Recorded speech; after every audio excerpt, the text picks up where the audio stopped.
Good evening, everyone. Lenny Pinna here in Garberville, California. It's cooling off this evening, and I'm going to be doing a lot of work. I'm going to be doing some planting, transplanting, replanting, and some plant doctoring. A lot of interesting things tonight, and I'm going to be working probably pretty late, as late as I can. But before I get started, I wanted to thank everyone who has watched these videos on Ecclesia Arts, these gardening videos, and looked at some of my other videos. And thank you to all who subscribed. I mean, in the last 3-4 days, there are like 300 new subscribers. And I know many of you know me from Queen of the Girl Geeks, and that you have come over here and joined me here. And I'm very grateful and really appreciate you coming, and everyone else who has found the channel and is subscribing or just watching. Welcome. And I'm going to have to start, though, with a little bit of bad news. You may remember the other day that I showed plants that Nari had brought back from Eureka, the kale and some more Thai basil and collards.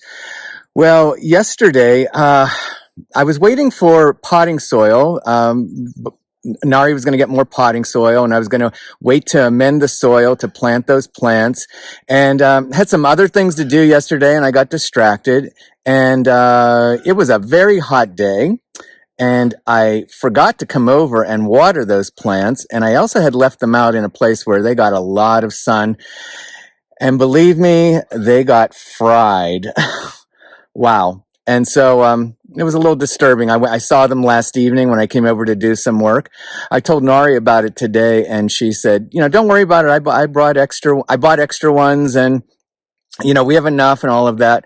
But, it didn't sit really well with me. So, I didn't really listen to her about buying other plants. So I did go out and buy some other plants. But I thought I would use this as an opportunity to learn with you about just how far something can wilt, because I know there's such a thing as permanent wilt, where it's so bad that it'll never come back, or it wilted to a place where it could still come back. And I'm going to share that with you this evening, among the other things. So if you remember the other day, this was beautiful dinosaur kale with some more delicate leafy kale. I'm sorry, I don't even know the difference. Here's the dinosaur kale. There was maybe some over here as well. But look at these plants, and believe it or not, these actually look better than last evening. I mean, they were all fried and laying down like this one here. And I watered them really well several times, and came back this morning and watered them. And some of them are perking up, and I think they will make it. And so we're going to be able to watch that. And we're going to watch which ones don't, or, might not even get into the ground. While I was told not to buy new plants, here we go. I did come over here and I bought some new kale, the sort of more delicate leafy kale, which had a few more of the dinosaur kale in it. And then I got some collards, because that's it. Some of the collards over here. Also, I can't even tell. Right? I think they were in here. I think that's it. The collards were right here. I got some new collards. And then in addition, I got some regular fennel bulbs, which I love. And so I talked about replanting some areas where zinnias didn't come up. So I'm going to do that. And I also bought some regular arugula, because I planted seeds, but I can't wait. Also dill. I planted dill seeds, and they're not coming up yet. So I'm going to be planting some plants in some of the areas where I planted seeds, just so we could start having some. We don't have to wait. So you're going to see what I'm up to, but we're going to watch the experiment with the kale. I do want to point out here, the Thai basil was not affected. It did not wilt. It looked like this yesterday, and when I put more water in, it's already growing. So the Thai basil can really stand up to extreme heat. So this is that bed I prepared the other day for the soil when I took the roots out. Last evening, I put the pellets and the manure in, and we just got our new bags of soil. So that's what I'm going to put on now, work that in, and then I'm going to plant the kale. Okay, so I laid out all of the plants, and my plan was I have the healthiest ones on the sides and in the not the middle, but the sides down two strips are the healthy ones. On the ends are the ones that definitely were put through the stress. The middle ones here are the ones that were like, are they going to make it? So we're going to find out. So the ones on the ends there are the stressed ones. So it's really, there's about 8 really healthy ones in the middle on the sides. I'll show you when I'm done. I am going to put water in each hole first so that it goes down below where the roots will want to search for the water.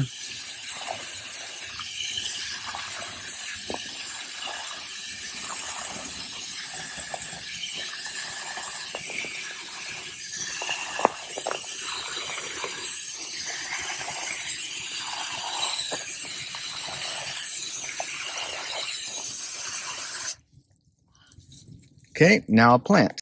So there we have it. The kale is planted. And you know, I have a feeling that Nari may be right. I have a feeling that most of them, if not all of them, are going to make it. There's just the tiniest little bit of life, even in those ones that look like they're drooping over. So let's see if they have the strength to pull it out.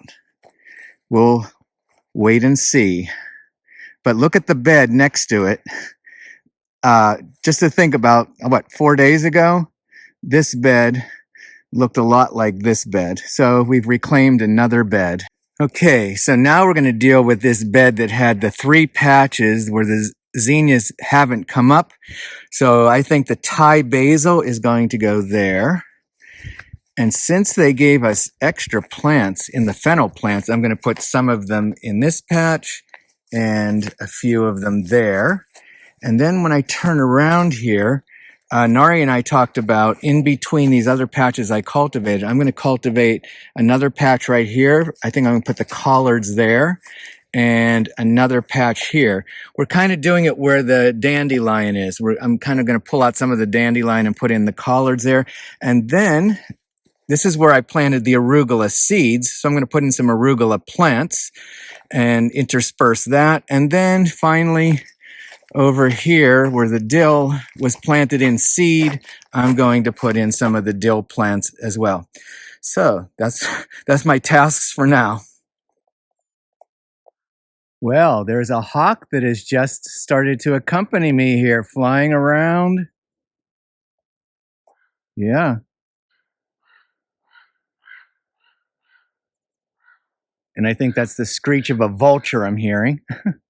The other thing I want to show you before I get started on all of that planting is this is the bed of iris that I worked on, where I really pulled out a lot of the roots of all of the weeds, and I actually had to pull up iris with the weeds in order to extract them and then replant. After I replanted them and watered them, once they acclimated for a day, I went around last evening and I cut them. I cut them down so that reduces the pressure on them, so that they're going to be able to put out some new sprouts. And I've transplanted some of them. I thinned them out a little bit, and I've transplanted them to another bed. So the bed I originally said I wasn't going to do anything to is developing. There's the geranium, the scabiosa, and now I also transplanted and cut down some of the iris there, and there's another patch of it over here as well, near the butterfly bush. So I think it's going to be really interesting to have the iris in this front bed as well. Okay, it is time to walk around and see what we've done. We have 4 of the 6 Thai basil in one of those patches. I created another spot on the other side here for each of the Thai basil. So there's 6 of those. Then that other patch, we have fennel. There's 5 of them there. We have 9 more fennel there. I'm going to turn around and we have about 9 patches of arugula. So in addition to the 6 new collards, I put the 3 that were stressed from yesterday or a couple days ago. Well, actually, yesterday was the heat. Those three I put in the middle. This one I'm just putting in just to see, but I don't have a lot of hope. Anyway, those are the colors. I dug a lot out, including I found 2 more garlic, and I took out a whole wild fennel out of there. Then over here is the dill. I don't know, what do we have? About 9-10 plants there. So that's pretty productive for today. So now it's time to clean up, put things away. But I think I'll give you one more view of bed number 1 that I worked on when I first got here. And you can see it's all looking really good. Yesterday I clipped off some chard. Mainly, one reason was there's a bug that was trying to eat some of the leaves. So anyway, I took off some chard, and then I decided to make an herb jam I went around and got lots of herbs, and I'm going to someday show you how to make herb jam. Well, folks, thanks for spending an evening here with me in the garden. I've learned from a few evenings of work that I now have to wear a long sleeve shirt because the mosquitoes are out, and I really got bit up the other day. So wear a long shirt in the evening. It gets a little cooler anyway, so it's good. Well, thank you for joining me once again in the garden, and I'll see you next time.